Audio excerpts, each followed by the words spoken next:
તો હું તમને આજે કહું કે તમે વિડીયો જોયા પછી જ કમેન્ટ કરજો કે તમારે બારેજા ધામ જવું કે ના જવું.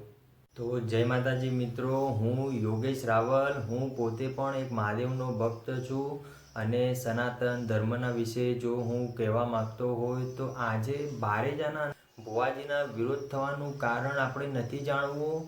આપણે ખાલી બે જ સવાલના જવાબ આપવાના છે, અને જવું કે નહીં, હા કે ના, અને હા તો શા માટે, અને ના તો પણ શા માટે. લાખો ભક્તો ગયા રવિવારના દિવસે, લાખો લોકોની આસ્થા એ જગ્યા પર છે. હવે વિચાર એવો આવે કે આપણે જ્યારે બારેજાના અંદર જઈએ છીએ ત્યારે એ દિવસ રવિવારનો દિવસ હોય છે. રવિવારના દિવસે મિત્રો ઘણા લોકો એવા હોય છે કે પૈસા આપીને કોઈ ટીવી શોમાં કે કોઈ અધર પ્લેટફોર્મથી એ લોકો પોતાનું શરીર, ઇજ્જત, પૈસા, આપણા સમાજના સંસ્કાર આ બધું જ ખોતા હોય છે. પૈસા આપીને આટલું મોટું નુકસાન કરવું એ વાત તો મને ના ગમે. પણ બારેજાના અંદર રવિવારના દિવસે જે ભક્તો આવે છે એ ભક્તો એક પણ રૂપિયો આપતા નથી. હવે પૈસા કેમ નથી આપતા? એમને તો આપવા જોઈએ. કોઈ સારા કામમાં તમે જાઓ તો સારા કામમાં પણ પૈસા આપો ને, પણ એવું થતું નથી. હવે વાત રહી ત્યાં જવાની ને ના જવાની. તો મિત્રો, પૈસા આપીને આપણું નુકસાન કર્યા કરતાં વગણ પૈસે સારા સંસ્કાર લેવા સારું. હર રવિવારના દિવસે લાખો લોકોને, કરોડો લોકોને ઓફિસની, સ્કૂલની, બધા લોકોને કોલેજની રજા જ હોય છે. હવે આ રજાના દિવસે માણસ થાક ઉતારે, પોતાના પરિવારને સપોર્ટ કરે, પોતાના પરિવાર જોડે હરવા ફરવા જાય કે માતાના સાનિધ્યમાં જઈને બેસે. વિચાર આવે ને? વિચાર આવવો જ જોઈએ. વિચાર આવશે તો જ ખબર પડશે શું છે અસલિયત. જો મિત્રો પ્રેમાનંદજી મહારાજની બંને કિડની ખરાબ છે એવું ડૉક્ટરોએ કીધું હતું.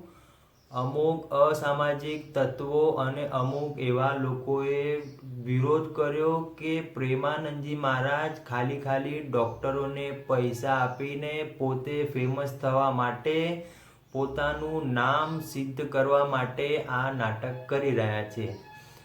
મિત્રો તમે પોતે જ વિચાર કરજો. જે પ્રેમાનંદજી મહારાજ આટલા મોટા જે સંત છે એમનો પણ જો વિરોધ કરતા હોય તો શું તમારો અને મારો અને બારેજાના અંદર જે મેલડી માતા છે એમનો વિરોધ નહીં કરે? કરશે જ. તો હવે આપણે જાણીએ કે ઘણા લોકો કહે છે કે ના જાઓ. હું પોતે પણ કહું છું કે ના જાઓ. કેમ ના જાઓ? એ જગ્યા ઉપર જો તમને દારૂ પીતા શીખડાવતા હોય તો ના જશો. એ જગ્યા ઉપર પત્તા, સટ્ટા, જુગાર રમતા હોય તો ના જશો. બારેજા ધામના અંદર તમે ત્યાં જઈને સિગરેટ, મસાલો, બીડી, પાન મસાલો ખાઈને આનંદ કરો છો તો ના જશો. બારેજાના અંદર તમે પૈસા આપો છો, ના જશો. ત્યાંના કોઈ સેવક તમારા જોડે ખોટો વ્યવહાર કરે છે, ના જશો. પણ એવું અહીં કોઈ જ મળ્યું નથી. અમે લોકો જ્યારે કોઈ ભક્તને પૂછતા હોઈએ છીએ તો એ ભક્ત પણ એક જ કહે છે કમેન્ટના અંદર કે અમે બારેજાના અંદર એક પણ રવિવાર નથી ભરતા, અમે બારેજાના અંદર ક્યારે નથી ગયા, અમે ખાલી વિડીયો જોઈએ છીએ, વિડીયો જોઈને માનતા માનીએ છીએ અને પછી ત્યાં જઈને જે માનતા બાધા જે તમે કહેતા હોય એ જઈને પછી અમે પૂરી કરીએ છીએ. ત્યારે જ અમને ખબર પડે છે કે આ છે બારેજા ધામ. ભક્તોનો એવો પણ પ્રશ્ન હોય છે કે બારેજાના અંદર 5 રવિવાર ભર્યા છતાં પણ અમારું કામ ના થયું. માનું છું નહીં થયું હોય, પણ મિત્રો આપણા એવા કર્મ હતા, એ કર્મનું આપણે પ્લસ તો કર્યું, એ વિચાર ના આવ્યો. તમે તમારા ઘરના અંદર, હું મારી જ વાત કરું, મારા ઘરના અંદર મારી કુળની દેવીને દીવો ના કરું, અગરબત્તી ના કરું અને હું મોટી માંગ કરું કે માં તું મારી રક્ષા કરજે, માં તું મને આટલું ધન સંપત્તિ આપજે. મિત્રો માતાજી ના આપે. કેમ? કેમ કે મેં ક્યારે એને 2 હાથ જોડીને ક્યારે વિનંતી કરી જ નથી. માગ્યા વગર માં પણ ના આપે. હવે તમે એવું કહેતા છો કે ભાઈ અમે તો માગીએ પણ છીએ અને અમે એ જગ્યાએ જઈએ પણ છે, છતાં પણ કામ ના થયું. તો એનો પણ હું તમને જવાબ આપું કે એ જગ્યા ઉપર નહીં, દુનિયાના સાનિધ્યમાં તમે જાઓ, પણ જો મિત્રો તમારો વિશ્વાસ નહીં હોય ને તો તમારું કામ થશે નહીં. અને માળીએ મોટામાં મોટો ઉદ્દેશ બધા ભક્તોને આપ્યો છે કે તમે તમારા ઘરના અંદર કુળની દેવીને રાજી કરી લો, રામ રામનું રટન કરો એટલે ખુખાર મેલડી રાજી જ છે. તમારે ભાડું બગડતું હોય, તમારો સમય બગડતો હોય અને તમને ખરેખર દિલથી એવું ના થતું હોય કે હું જાઉં છું, પરાણે જાઉં છું, મારું કામ નહીં થતું, મારે જવું નથી તો પણ મારે ચાલ જાવું છે, એવા સ્વાર્થથી જો અહીંયા આવો છો તો કામ નહીં જ થાય. કેમ નહીં થાય? કે સ્વાર્થ વગર જો જીવન જીવશો તો જ તમારા કાર્ય સફળ થશે. એવું આપણે જે સાંભળીએ છીએ તમને પણ ખબર જ હશે, તમે બધા સમજદાર જ છો. તો હવે આપણે સ્વાર્થ માટે ત્યાં જઈએ છીએ. માળીએ પણ કીધું હતું કે તમને જો કોઈ વસ્તુ ના મળી તો એનો મતલબ એવો નહીં કે તમારા નસીબમાં નથી, ના, એનાથી સારું મળવાનું હતું, પણ એનો વિચાર તમને કે મને આવતો નથી. વિચાર શું આવશે કે મારે મર્સિડીઝ ગાડીમાં ફરવું છે, મારે સારામાં સારું મકાન થાય, મારા દીકરાના લગ્ન થઈ જાય, મારી લોન પાસ થઈ જાય.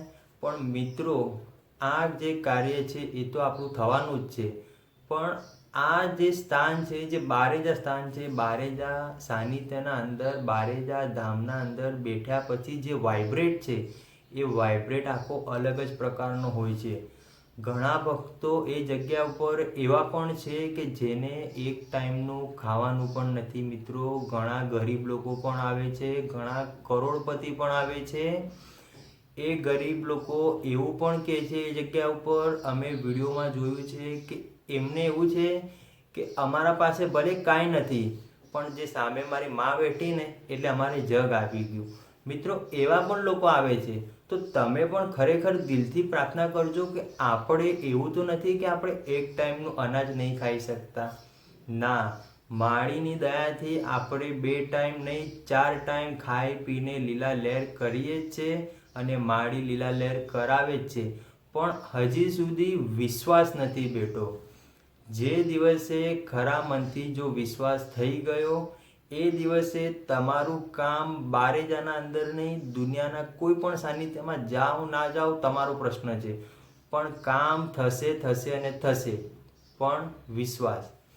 તો ઘણા લોકો કહે છે કે ભાઈ ના જાઓ, તો મેં હમણાં જ વાત કરી કે તમે ના જાઓ એનાથી મને કોઈ પ્રોબ્લેમ નથી, પણ જે જગ્યા ઉપર તમારા સંસ્કારોનું સિંચન થતું હોય, જે જગ્યા ઉપર તમારા હૃદયનું પરિવર્તન થતું હોય, જે જગ્યા ઉપર તમે લાઈવ માળીના દર્શન કરી શકતા હોય, તો એવા સ્થાન ઉપર મિત્રો જવું જ જોઈએ. કેમ? કેમ કે આપણે જ્યાં સુધી આપણા બાળકને નહીં શીખડાવીએ કે બેટા આ ભગવાન છે, આ માતાજી છે, આ સનાતન સંસ્કૃતિ છે, આવા ધાર્મિક કાર્યક્રમ પણ આપણા જીવનના અંદર થાય છે અને એમાં તમે જોડાઓ. ઘણા મા બાપને મારે કહેવું છે કે તમે તમારા બાળકને આવા ધાર્મિક સ્થળ પર લઈ જાઓ, લઈ જઈને એમને ઓળખાણ આપો કે આ બેટા માતાજી કહેવાય, આને ભગવાન કહેવાય. આપણે આ જગ્યા ઉપર આવા માનતાથી કે આવી ભગવાનના પાસે પ્રાર્થના કરવા આવ્યા છે, આપણે આજે ભજનમાં જવાનું છે, આજે આપણે સત્સંગમાં જવાનું છે, આજે આપણે આ ગુરુજીને મળવાનું છે. એવા સંસ્કાર મા બાપ તમે જ આપી શકશો, બીજું કોઈ આપી શકે નહીં. માળી કોઈ દિવસ કોઈને પર્સનલ મળતા જ નથી. માળીએ ચોખ્ખા શબ્દમાં કીધું છે કે હું જે ચૂંદડી ઓઢીને આવું છું, મારું ફેસ તમે નહીં જુઓ, મારા કોઈ માણસ, હું પોતે કાંઈ જ નથી, હું ઝીરો છું, હું તો ખાલી નિમિત્ત માત્ર છું. તમે બહુચર મેલડીને જ ઓળખો છો. જે ભક્તોએ ખરા મનથી બહુચર મેલડીને ઓળખી લીધી એ ભક્તોના કામ વગણ રવિવાર ભરે, વગણ સાનિધ્યમાં આવે થાય જ છે. એવા આપણે ઘણા વિડીયો તમે અને મેં જોયા જ છે. તો હવે એવું થશે કે અમે ગયા તો અમારું કામ કેમ નહીં થતું? તો મિત્રો આપણને હજી સુધી વિશ્વાસ નથી.